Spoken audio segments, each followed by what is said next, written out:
10th of June 2026 इस परमात्मा वाणी का संपूर्ण मंथन। ओम नमः शिवाय। 1. ज्ञान का तीसरा नेत्र। समझाने। मनुष्य समझते हैं कि कल्प की आयु लाखों वर्ष है, इसलिए वे इतिहास को भूल चुके हैं, परंतु बच्चे जानते हैं कि इस चक्र की आयु केवल 5000 वर्ष है। कल्प की आयु लाखों वर्ष होने की बात बिल्कुल बेसमझ और अज्ञानता की निशानी है। उदाहरण, आम के बीज का मिसाल। जैसे आम का जड़ बीज देखने से पूरा झाड़ सामने आ जाता है, वैसे ही चैतन्य मनुष्य सृष्टि का बीज रूप शिव बाबा सम्मुख होने से पूरे सृष्टि रूपी झाड़ का राज बुद्धि में आ जाता है। 2. मनुष्य से देवता बनना। समझानी। सतयुग में मनुष्य ही रहते हैं, लेकिन वे दैवी गुणों वाले होते हैं। कलियुग में आसुरी गुणों और आसुरी बुद्धि वाले मनुष्य हैं।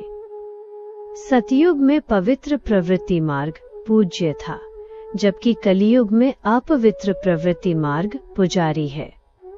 देवताओं का राज्य आज से 5000 वर्ष पहले नई सृष्टि पर था। उदाहरण, पवित्रता और अपवित्रता का अंतर। मनुष्य आज अपनी अपवित्रता के कारण खुद को देवता नहीं कह सकते, इसलिए वे पावन देवियों और देवताओं के आगे माथा झुकाते हैं। 3. गीता ज्ञानदाता का रहस्य। समझानी। श्री कृष्ण देहधारी थे, उनके सिर पर ताज था, वे तो स्वयं इस ज्ञान से मनुष्य से देवता बने थे। शिव बाबा निराकार हैं और वे ही ज्ञान के सागर हैं। मनुष्यों ने शास्त्रों में शिव भगवानुवाच की जगह कृष्ण भगवानुवाच लिख दिया है, जो कि भूल है। उदाहरण, नया पत्ता युग का पहला पत्ता श्री कृष्ण को कहा जाता है, क्योंकि नया पत्ता पहले छोटा होता है, पीछे बड़ा होता है। 4. साइंस और विनाश का ड्रामा। समझानी। ये सब पहले से बना बनाया ड्रामा है। जब समय आता है तो वैज्ञानिकों की बुद्धि में विनाश के ही ख्याल आते हैं और वे एटॉमिक बॉम्ब जैसी चीजें बनाते हैं। सतयुग में ऐसी कोई विनाशकारी या अप्राप्त वस्तु नहीं होती, वहां हर सामग्री सतोप्रधान और सुखदायी होती है। उदाहरण, 2 बिल्लियां और मक्खन की कहानी। दुनिया में विनाश के लिए 2 बड़े देश आपस में लड़ेंगे और मक्खन, तीसरा यानी गॉडली स्टूडेंट्स जो देव पद पाते हैं, खा जाएगा। स्वमान। मैं मास्टर ज्ञान सूर्य, दिव्य बुद्धि विधाता, सदा खिला हुआ रूहे गुलाब हूँ। वरदान। रूहे गुलाब भव। विस्तार। सदा खिले हुए और सदा रूहानी याद में रहने वाले ही रूहे गुलाब हैं।